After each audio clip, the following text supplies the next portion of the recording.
Assalamualaikum warahmatullahi wabarakatuh. Kita kembali lagi bertemu. Kali ini kita bertemu di sesi online perkuliahan ekonomi transportasi untuk program studi transportasi darat. Pada kesempatan kali ini kita akan membahas mengenai konsep ekonomi transportasi. Mungkin sebelum masuk ke materi, kita flashback pada pertemuan sebelumnya. Jadi kita ingat-ingat terlebih dahulu apa yang sudah kita pelajari. Pada materi sebelumnya, saya pernah sampaikan bahwasanya transportasi adalah kebutuhan turunan atau istilahnya adalah derived demand. Artinya, permintaan jasa transportasi itu muncul karena adanya kebutuhan lainnya, seperti kegiatan ekonomi, sosial, pembangunan, dan lain sebagainya. Maka dari itu, perencanaan transportasi selalu mengandung ketidakpastian. Transportasi diartikan sebagai perpindahan barang dan manusia. Perlu kita ketahui komponen dari kegiatan transportasi adalah yang pertama, muatan yang diangkut, baik itu berupa penumpang atau barang. Selanjutnya adalah kendaraan yang mengangkut. Kemudian jalan sebagai prasarana di mana kendaraan itu bergerak. Dan yang selanjutnya adalah terminal sebagai simpul transportasi baik kendaraan penumpang atau kendaraan barang. Maksud dari kegiatan pemindahan penumpang dan barang dengan transportasi ini adalah untuk dapat mencapai ke tempat tujuan dan menciptakan atau menaikkan utilitas atau istilah lain dari kegunaan dari barang yang diangkut. Utilitas yang dapat diciptakan dari kegiatan transportasi ada dua, yaitu yang pertama adalah utilitas waktu atau time utility. Yang dimaksud dengan time utility adalah dengan transportasi dapat diusahakan agar barang-barang yang diangkut dapat dipindahkan secepat-cepatnya atau disampaikan ke tempat tujuan tepat pada waktunya. Kemudian yang kedua adalah utilitas tempat atau place utility. Yang dimaksud dengan place utility adalah kenaikan atau tambahan nilai ekonomi atau nilai kegunaan daripada suatu komoditi yang diciptakan dengan mengangkutnya dari suatu tempat di mana barang tersebut mempunyai kegunaan yang lebih kecil ke tempat di mana barang tersebut mempunyai kegunaan yang lebih besar. Misalkan seperti sayuran di pegunungan mempunyai nilai yang lebih kecil dibandingkan apabila sayuran tersebut sudah dipindahkan ke daerah perkotaan. Kita mulai masuk ke materi konsep perpindahan. Tujuan perpindahan yaitu memperoleh manfaat dari kegiatan sosial ekonomi.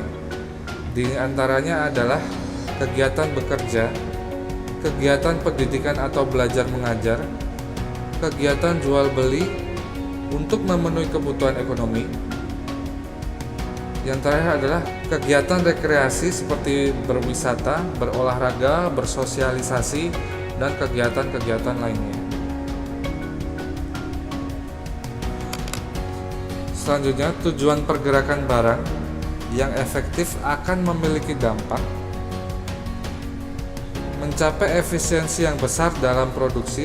Dalam artian pergerakan barang yang efektif akan memberikan keuntungan karena biaya transportasi yang dikeluarkan bisa ditekan. Biaya transportasi merupakan komponen biaya yang terbesar dalam struktur biaya logistik. Tidak kurang dari 60% dari total biaya logistik suatu perusahaan merupakan biaya transportasi. Logistik adalah proses pengolahan aktivitas perpindahan dan penyimpanan barang material, parts, dan barang jadi dari supplier di antara fasilitas perusahaan ke customer secara efektif dan efisien. Yang kedua yaitu memungkinkan spesialisasi geografis secara ekstensif atau secara luas dengan meningkatkan pembagian kerja untuk masing-masing wilayah. Hal ini dikarenakan tidak ada negara atau daerah yang mampu menghasilkan barang dan jasa untuk memenuhi kebutuhan manusia. Secara lebih lanjut, dapat digambarkan sebagai berikut. Di sini ada 3 wilayah, yaitu wilayah A, B, dan C. Misalkan di wilayah A adalah daerah dengan sumber daya alam yang melimpah seperti daerah perkebunan atau pertanian. Kemudian wilayah B adalah daerah dengan spesialisasi perindustrian ditunjang dengan sumber daya manusia yang memenuhi kebutuhan. Kemudian wilayah C adalah daerah komersil atau pusat bisnis, di mana daerah ini juga merupakan tempat perdagangan. Ketiga wilayah ini tidak mungkin bisa memenuhi kebutuhannya masing-masing, maka daerah ini harus saling berinteraksi untuk memenuhi kebutuhan sehari-hari. Pentingnya sektor transportasi dalam pertumbuhan ekonomi dapat dinilai dari perspektif ekonomi makro dan ekonomi mikro. Ditinjau dari ekonomi makro, transportasi memberikan sumbangan penting terhadap pertumbuhan ekonomi secara keseluruhan. Transportasi dan mobilitas yang diberikan terkait dengan tingkat output, lapangan kerja, dan pendapatan dalam ekonomi secara nasional. Di banyak negara maju, transportasi menyumbang antara 6% sampai 12% dari PDB. PDB atau bisa disebut produk domestik bruto adalah jumlah produksi baik barang atau jasa yang telah dihasilkan oleh unit produksi di suatu daerah pada saat tertentu. PDB bisa dijadikan sebagai alat ukur dari pertumbuhan ekonomi suatu negara. Maka PDB ini juga bisa dikatakan sebagai indikator ekonomi suatu negara untuk mengukur jumlah total nilai produksi, di mana jumlah total ini dihasilkan oleh semua orang atau perusahaan baik yang dimiliki oleh lokal atau asing di suatu negara. Kemudian ditinjau secara ekonomi mikro. Pada tingkat ekonomi mikro, pentingnya transportasi untuk bagian ekonomi tertentu atau suatu unit. Transportasi dikaitkan dengan biaya produsen, konsumen, dan distribusi. Kegiatan transportasi mempunyai bagian yang spesifik yang dapat dinilai. Biasanya tingkat pendapatan yang lebih tinggi dikaitkan dengan kegiatan transportasi yang efektif dan efisien. Transportasi rata-rata menyumbang 10-15% dari pengeluaran rumah tangga. Sementara itu menyumbang 4% dari biaya masing-masing unit output dalam suatu manufaktur, tetapi angka ini juga sangat bervariasi. Transportasi memiliki peran sebagai prasarana pembangunan wilayah di bidang ekonomi, sosial budaya, pertahanan dan keamanan, serta politik. Di bidang politik, bagi negara kepulauan seperti Indonesia, transportasi memegang peranan penting. Beberapa manfaat di bidang politik antara lain, yang pertama adalah transportasi menciptakan persatuan nasional yang semakin kuat dengan meniadakan isolasi. Kemudian, transportasi juga mengakibatkan pelayanan kepada masyarakat dapat dikembangkan atau diperluas secara lebih merata. Di bidang ekonomi, transportasi memiliki peran antara lain kegiatan jual beli tidak hanya di dalam suatu kelompok kecil saja, sehingga kegiatan perdagangan akan menjadi lebih luas. Kemudian, persediaan barang di pasar yang berbeda-beda dapat disamakan. Selanjutnya, kemampuan memindahkan barang dari suatu tempat yang mempunyai persediaan banyak ke tempat yang langka akan barang tersebut cenderung menyamakan harga barang yang bersangkutan. Selanjutnya, begitu wilayah persediaan meluas, persaingan antar penjual meningkat dan harga cenderung bertahan pada suatu tingkatan yang wajar. Kemudian, spesialisasi dalam kegiatan ekonomi dimudahkan dan didukung. Yang terakhir, harga suatu barang di berbagai tempat dapat diseragamkan. Di bidang sosial budaya, kegiatan transportasi dapat membantu dalam menyediakan kemudahan dalam pertukaran atau penyampaian informasi. Kemudian, pelayanan untuk perorangan atau kelompok. Selanjutnya, perjalanan untuk berekreasi. Kemudian, perluasan jangkauan perjalanan sosial. Selanjutnya, pemendekan jarak antara rumah dan tempat kerja. Kemudian yang terakhir adalah dampak yang dapat dirasakan di bidang ini adalah terbukanya kemungkinan keseragaman dalam gaya hidup, kebiasaan, dan bahasa. Di bidang pertahanan dan keamanan, Transportasi memiliki peran yang vital. Keamanan negara sangat tergantung pada transportasi yang efisien untuk memudahkan mobilisasi, kemampuan, dan ketahanan nasional, serta memungkinkan perpindahan pasukan selama masa perang atau untuk menjaga keamanan dalam negeri. Kemudian sistem transportasi yang efisien memungkinkan perpindahan penduduk dari daerah bencana.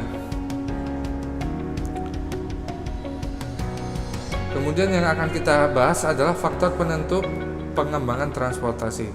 Di sini ada beberapa faktor, antara lain adalah faktor ekonomi, faktor geografi, faktor politik, faktor hankam, faktor teknologi, faktor kompetisi, dan faktor urbanisasi. Yang pertama kita akan bahas adalah faktor ekonomi. Alasan ekonomi biasanya merupakan dasar dari dikembangkannya sistem transportasi dengan tujuan untuk mengurangi biaya produksi dan distribusi serta untuk mencari sumber daya alam dan menjaga pasar yang lebih luas. Contoh dari faktor ini adalah bisa dilihat pada perkembangan armada laut negara-negara seperti Inggris dan Portugis di masa lalu yang diantaranya disebabkan oleh adanya alasan ekonomi ini. Yang kedua adalah faktor geografi. Alasan dikembangkannya sistem transportasi pada awalnya adalah untuk mengatasi keadaan alam setempat dan kemudian berkembang dengan upaya untuk mendekatkan sumber daya dengan pusat produksi dan pasar. Pada alasan ini terdapat beberapa sistem transportasi yang dikembangkan secara spesifik pada beberapa daerah khusus untuk mengatasi rintangan pada daerah tersebut. Misalkan pada gambar yang tampil di layar, sistem transportasi kereta gantung di daerah pegunungan, sistem kereta luncur es di daerah yang selalu bersalju, dan lain sebagainya. Selanjutnya adalah faktor politik. Alasan dikembangkannya suatu sistem transportasi secara politik adalah untuk menyatukan daerah-daerah dan mendistribusikan kemakmuran ke seluruh pelosok suatu negara. Contohnya, dengan dibangunnya beberapa jalan utama di Sumatera, atau jalur ini disebut dengan Trans Sumatera, dan contoh lainnya adalah Kalimantan atau Trans Kalimantan. Kemudian yang keempat adalah faktor pertahanan dan keamanan. Alasan dikembangkannya sistem transportasi dari segi pertahanan, keamanan negara adalah untuk keperluan pembelaan diri dan menjamin terselenggaranya pergerakan dan akses yang cepat ke tempat-tempat strategis, misalnya daerah perbatasan negara, pusat-pusat pemerintahan, atau instalasi penting lainnya. Contoh dari faktor ini adalah pembuatan jalan pos Anyer sampai Panarukan dengan panjang kira-kira sekitar 1000 km di masa penjajahan Belanda pada tahun 1809. Kemudian alasan kelima adalah perkembangan teknologi. Adanya penemuan-penemuan teknologi baru tentu akan mendorong kemajuan di seluruh sistem transportasi. Contoh dari faktor ini terlihat jelas dengan misalnya ditemukannya mesin uap atau mesin bahan bakar serta komputer yang berpengaruh terhadap bidang transportasi. Dampak dari sangat pesatnya kemajuan di bidang teknologi informasi dan komunikasi yang akan sangat berpengaruh terhadap bidang transportasi di masa depan. Contohnya pada era ini berkembangnya aplikasi seperti Grab atau Gojek yang digemari oleh masyarakat pada saat ini untuk melakukan perpindahan dari satu tempat ke tempat lainnya. Selain itu, aplikasi ini juga sangat membantu dalam kebutuhan sehari-hari. Misalkan dengan fitur yang disediakan oleh aplikasi Gojek, misalkan belanja secara online dan lain sebagainya.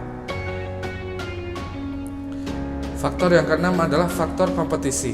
Dengan adanya persaingan baik antar moda maupun dalam bentuk lainnya seperti pelayanan, material dan lain-lain, secara tidak langsung akan mendorong perkembangan sistem transportasi dalam rangka memberikan pilihan yang terbaik.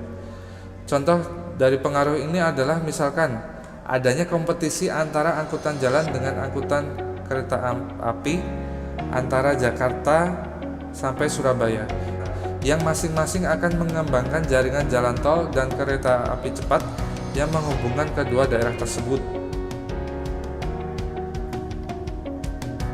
Faktor yang ketujuh adalah faktor urbanisasi.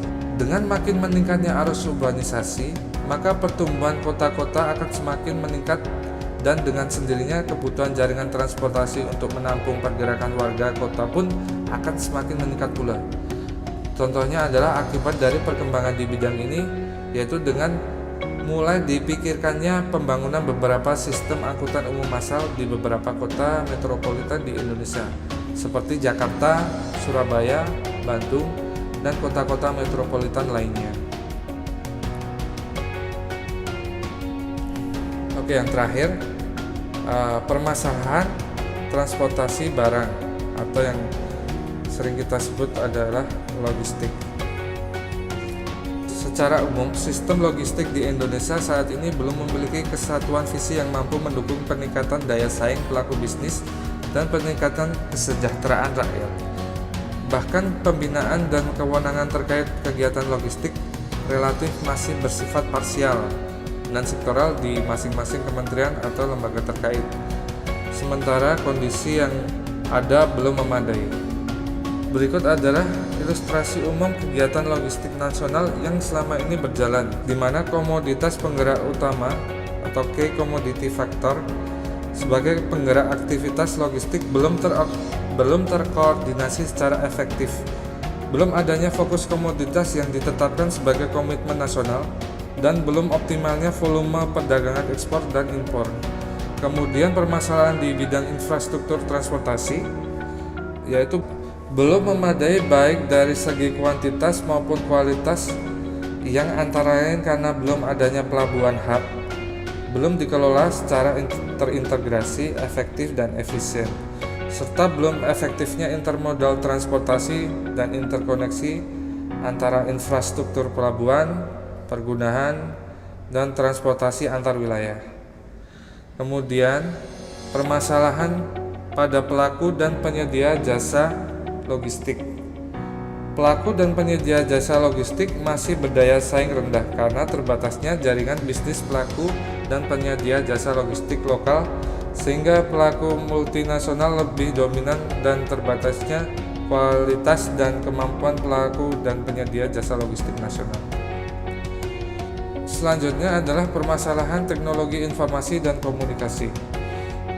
Teknologi informasi dan komunikasi belum didukung oleh ketersediaan infrastruktur dan jaringan yang handal. Masih terbatasnya jangkauan jaringan pelayanan non-seluler dan masih terbiasanya menggunakan sistem manual atau paper-based system dalam transaksi logistik. Masalah selanjutnya adalah di bidang sumber daya manusianya. Sumber daya manusia logistik masih memiliki kompetensi yang rendah, yang disertai oleh belum memadainya lembaga pendidikan dan pelatihan di bidang logistik. Kemudian permasalahan yang terakhir adalah terkait dengan regulasi dan kebijakan. Regulasi dan kebijakan masih bersifat parsial dan sektoral, yang disertai oleh masih rendahnya penegakan hukum, belum efektifnya koordinasi lintas sektoral, dan belum adanya lembaga yang menjadi integrator kegiatan logistik nasional. Demikian perkuliahan pada sesi online kali ini. Untuk mengakhiri perkuliahan pada sesi ini, saya ada pertanyaan untuk Anda. Menanggapi wabah yang sedang merebak di dunia akhir-akhir ini, bagaimana menurut Anda dampak dari mewabahnya virus corona terhadap perekonomian khususnya di Indonesia, ditinjau dari sudut pandang ekonomi makro dan ekonomi mikro? Oke, untuk mengakhiri sesi perkuliahan ini, pesan saya tetap jaga kesehatan Anda, jaga selalu diri Anda dan keluarga Anda, tetap belajar di rumah Anda masing-masing, ikuti segala himbauan dari pemerintah. Kemudian kita akan bertemu di sesi online selanjutnya. Wassalamualaikum warahmatullahi wabarakatuh.